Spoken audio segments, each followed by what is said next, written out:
Okay, let's unpack this. Sigmund Freud, the father of psychoanalysis, he wrote a whole book about Leonardo da Vinci. Right, way back in 1910. Yeah, 1910. The English version now is called Leonardo da Vinci and a Memory of His Childhood. Pretty wild, isn't it? It really is. So this deep dive, we're going straight into Freud's psychoanalytic take on the great Renaissance man, looking at his life, his art, his science, all through this lens of his childhood, and especially one specific memory he had. And it's interesting because Freud's fascination with Leonardo wasn't just like a sudden thing. Oh, really? Yeah, you can see hints earlier. There's a letter he wrote to Wilhelm Flies back in 1898. Okay. In it, he's kind of musing about Leonardo possibly being left-handed and seeming to lack any romantic relationships, that sort of thing. So the idea was already brewing. Seems like it.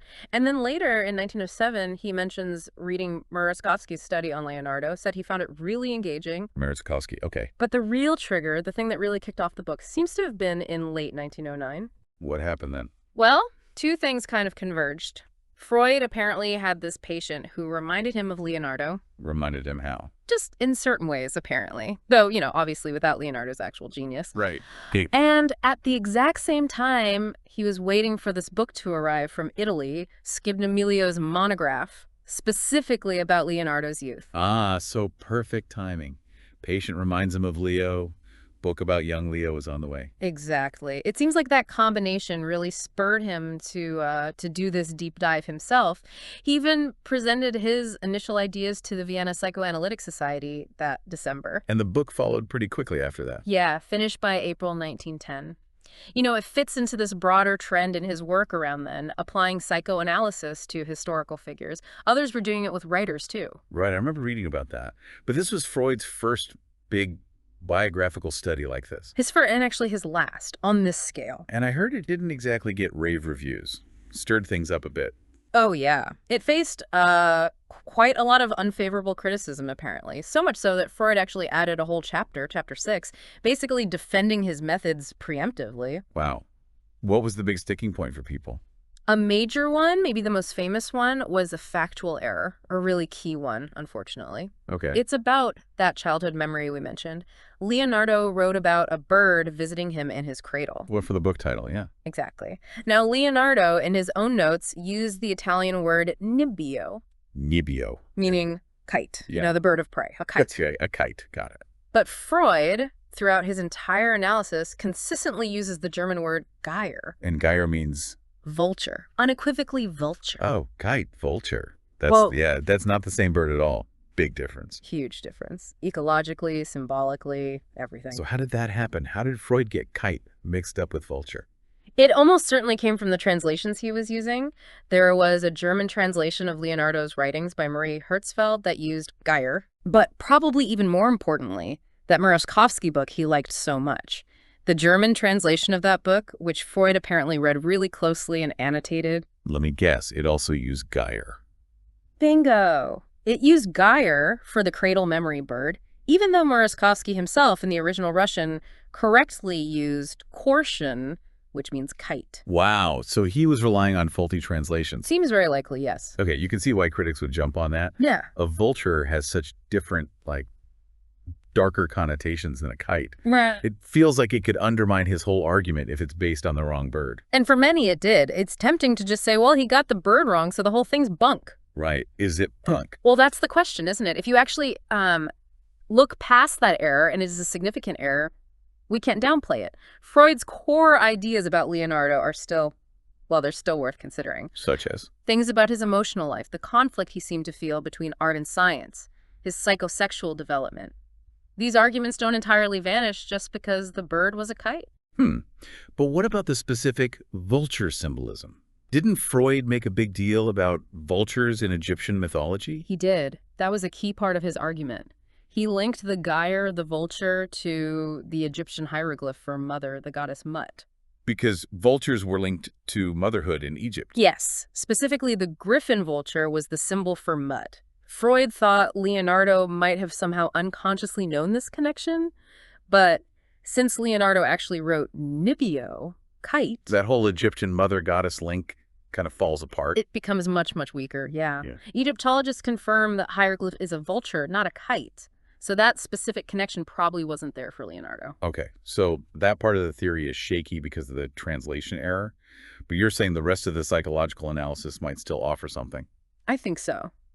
Look, the fantasy itself, a bird interacting with his mouth in the cradle, still happened, or at least Leonardo wrote it down. It still needs some kind of psychological explanation, whether it's a kite or a vulture. And beyond that specific fantasy, Freud's book is important for other reasons, too. He talks about the creative process more broadly. He develops his ideas on a certain pathway to homosexuality. And crucially, it's where the concept of narcissism first really appears in his published work. Narcissism, okay. That's a big one. Definitely. So the mission for us here, then, is to kind of sift through Freud's analysis, acknowledge the whole vulture kite mistake up front, but still pull out the potentially valuable insights about Leonardo's childhood, his contradictions, his genius. Exactly. See what remains compelling when we look at it through Freud's psychoanalytic lens, but with, our modern understanding and acknowledging the errors. All right. Let's start with that memory, then, the bird in the cradle. Even if Freud thought it was a vulture, what was his main takeaway from it? What did he think it meant? Well, Freud saw that memory, the bird descending, opening the infant Leonardo's mouth with its tail, striking his lips. He saw that as having a clear erotic undertone. Erotic. From infancy. Yes. Specifically, he focused on the tail. The Italian word is coda. Freud interprets coda, the tail, as a symbol for the penis. Oh, okay. I see where this is going. Right. So in Freud's reading, the action described the tail in the mouth corresponds to a fantasy of fellatio. Wow, okay. That's quite an interpretation for a childhood memory. It is. And he links this interpretation to Leonardo's later life. How so? He points out that this fantasy depicts a passive sexual experience. And Freud says this is similar to fantasies he'd observed in some women and also in men with passive homosexual tendencies. And given the historical rumors about Leonardo. Exactly. Given the suggestions about Leonardo's potential homosexuality, Freud saw this early fantasy as maybe a foundational element, a hint towards his later orientation. So the memory itself is seen as a kind of transformed recollection. Yes. Freud proposed it was a distorted memory of being nursed. The pleasure of feeding at his mother's breast transformed over time into this passive, erotic fantasy involving the bird's tail. And the bird being a vulture was crucial for Freud's original argument because... Because of that Egyptian connection we mentioned. Believing it was a vulture, Geyer, he linked it to Mut, the mother goddess, who is sometimes depicted as androgynous, even having a phallus. Right, the mother symbol that also has a phallus via the tail coda. Precisely. So for Freud, the vulture fantasy perfectly encapsulated the mother, vulture symbol, and the passive homosexual element, tail, phallus, and mouth. He thought Leonardo must have intuitively grasped this ancient symbolism. But again, that specific vulture mother goddess link is weakened because it was actually a kite. Correct. That direct symbolic chain is broken by the Nibbio reality.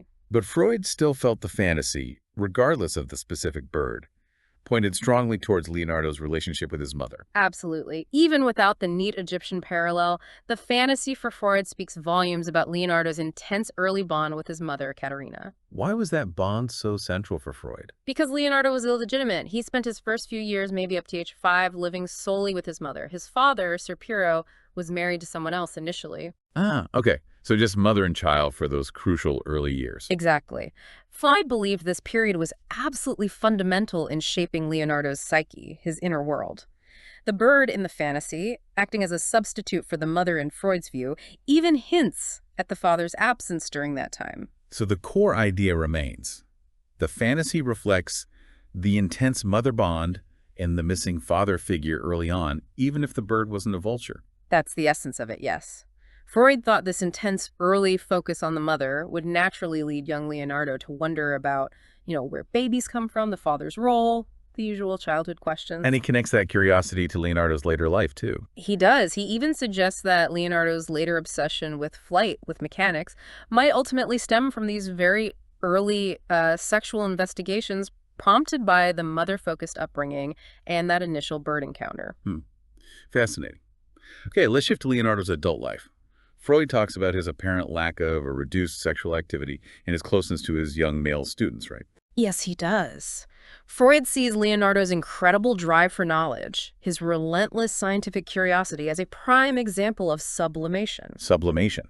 channeling basic drives into other activities. Exactly. Channeling libido, sexual energy into socially acceptable or creative pursuits in Leonardo's case, art, and perhaps even more so, scientific investigation. And the students, like Sly. Right. His relationships with these young, often beautiful male pupils, Freud interprets these potentially as a form of what he called ideal homosexuality, meaning sublimated. So intense affection and care, but not necessarily physical. Freud leaves the possibility of physical contact open, but suggests that for someone like Leonardo, who seemed quite reserved emotionally, channeling these affections into mentorship, companionship, maybe even a kind of aesthetic appreciation could be the primary expression. It could be an echo, Freud thought, of that intense early mother bond, or perhaps seeking a reflection of his own idealized youth.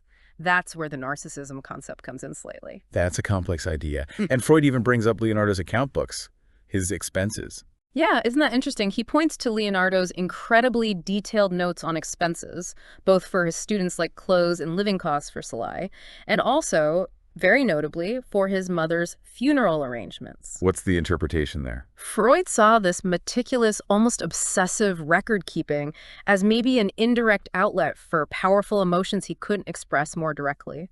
Difficulty showing affection or grief openly, perhaps. So it comes out in this compulsive attention to financial details. Like the emotion is displaced onto the numbers. Something like that, yeah.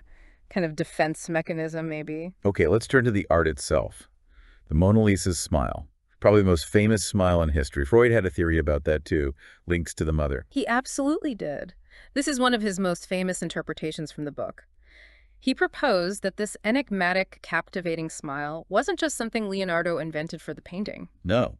Where did it come from then? Freud argued it was basically a resurrected memory, a repressed memory of his own mother's smile from his infancy. Wow. So Katerina's smile, embedded in the Mona Lisa. That was Freud's idea, that the profound impact of that early, exclusive relationship with his mother left this indelible trace, this memory of her expression, which then unconsciously surfaced in his art years later. He really believed it was her smile. He suggests that Leonardo was so captivated by this particular smile, which he believed originated with his mother, that he sought to recapture it. He even mentions Vasari's story about Leonardo hiring musicians and jesters to keep Mona Lisa entertained during the sittings. Right, to keep her smiling. Exactly, as if he was trying to coax out that specific remembered expression. It really makes you think about how much of our parents might unconsciously end up in what we create, doesn't it? Definitely. So the idea is, this smile wasn't just in the Mona Lisa. It became a recurring thing. Freud points out that after the Mona Lisa, variations of that same distinctive smile appear in other works by Leonardo, like his St. Anne painting and the St. John the Baptist. And even in paintings by his students, maybe. Yes, exactly. Freud argues it's unlikely Leonardo just sort of made up such a compelling and persistent feature. He must have been deeply struck by it somewhere, and for Freud, the most logical somewhere was the memory of his mother. Okay, one last major piece. The father, Ser Piero. How did Freud see that relationship influencing Leonardo? It's another complex dynamic, according to Freud. Yeah. You have the initial absence, fostering the intense bond with the mother. Right. Followed by Leonardo being brought into his father's household later on. Freud suggests this created a mix of feelings. On one hand, maybe a desire to emulate his father, who was a notary, a man of some standing. Yeah. Freud notes Leonardo's own taste for luxury, fine clothes, perhaps a way to sort of compete with or even surpass his father in that realm. Trying to outdo him. Possibly. But on the other hand, Freud also sees Leonardo's later life, his questioning of authority, especially in science, as a kind of rebellion. Rebellion against the father figure? A sublimated rebellion, yes. His insistence on observation over ancient texts, his challenging of established scientific dogma, Freud, links this back to that early experience of effectively being without a father figure initially, having to figure things out more independently. It fostered an intellectual independence that later manifested as a rejection of traditional authority. That makes a certain kind of psychological sense. Did Freud point to anything else regarding the father relationship? He did note something interesting in Leonardo's journals. When Leonardo records his father's death, the entry is quite delayed and sort of buried among other notes. As if he couldn't quite face it directly. That's how Freud interprets it, yes. As suggesting a complex, perhaps ambivalent emotional response to his father's passing that he struggled to process directly. Okay, so let's try and pull the main threads together here. Key takeaways from Freud's look at Leonardo. Well, first, the immense importance Freud placed on Leonardo's early childhood illegitimate, spending those first crucial years just with his mother, Katerina. That's foundational. Right. And the bird fantasy, the Nibio, the kite Freud, saw that as a distorted memory connected to nursing and the mother, carrying passive homosexual undertones via the coda or tail. Yes, although we have to remember his specific Egyptian vulture mother goddess link was based on that translation error. The core interpretation about the mother in passive fantasy remained for him, though. Okay, then there's the idea of sublimation. Leonardo's intense intellectual curiosity and scientific drive seen as channeling his libido. And his relationships with his male students possibly reflecting an ideal sublimated form of homosexuality, maybe echoing that mother bond or narcissistic elements. Even his detailed expense logs hint at hidden emotional complexities for Freud. Got it. And in the art, the iconic Mona Lisa smile is interpreted as this incredibly powerful, unconscious echo of his mother's smile. A recurring motif born from that deep early maternal influence. And finally, the father relationship, initial absence, later presence, fueling both a drive to perhaps surpass him, but also a rebellion against authority that fed into his revolutionary approach to science and observation. Exactly. The delayed noting of his father's death, adding another layer to that complex picture. So wrapping this up, it's fascinating, isn't it? Even with the flaws, like the whole vulture mix-up. Freud's deep dive into Leonardo, it really pushes you to think. It does. It makes you consider these deep, often hidden lines connecting our earliest days, our inner worlds, our relationships. And the incredible things people can achieve, the art, the science, the legacy. Right. It leaves you wondering, what seemingly small details or forgotten memories from your own life might actually hold some profound meaning. What subtle forces shaped who you are and what you do. Definitely food for thought. Something to ponder long after this conversation. Guys, see you in another podcast. Don't forget to subscribe to our channel.